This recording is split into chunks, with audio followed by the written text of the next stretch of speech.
વંદે માતરમ ના નાદ સાથે મંચસ્થ વડા સાહેબ જીતુભાઈ, આપ સર્વે ભાઈઓ બહેનો, જે જીતુભાઈએ વાત કરી, બાવાશ્રીએ વાત કરી, એ જ વાતોને હું દોહરાવે, પણ મારી ભાષા હાદી છે, ઇસ્ત્રીવાળા શબ્દો મને બહુ નહીં આવડે. બીજું જે કંઈ કહે ને એ મારી ચારણી સાહિત્યમાં, લોક સાહિત્યમાં એની ભાષામાં મને બોલતા આવશે. પ્રવર્તનની મને બહુ ટેવ નથી ન હોય, એટલે મેં હાથ મોકરા રખાયો. મારા હાથ મોકરા રહીએ ને તો વાત કરી શકું. એમ હાથ બંધાઈ જાય ને તો અમે બંધાઈ જઈએ. વાતો એ જ કરવી છે. વાત એ જ હોય, કુટુંબ ભાવના, પર્યાવરણ, સમરસતા.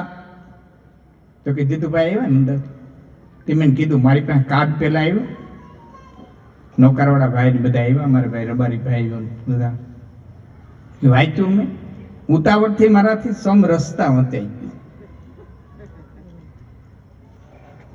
સમરસતા હતું, ઉતાવળથી વચાઈ ગયું સમરસતા. હું એમાં તો જુનાગઢ ને કોઈ પૂગે જ નહીં. ગમે એ ગલીમાંથી નીકળ્યો ને એક જ હરખો હોય, મંગળમાં નીકળ્યા હોય એવો.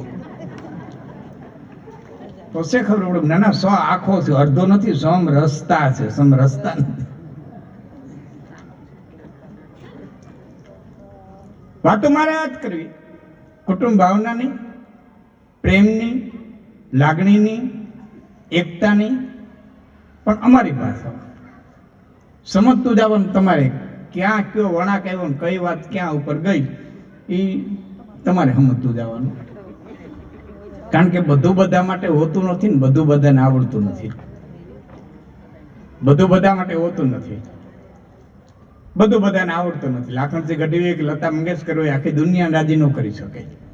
સોનિયા ગાંધી કદાચ ને આખો દેશ હક્યો કે ભેંસ દોતા ન આવડે.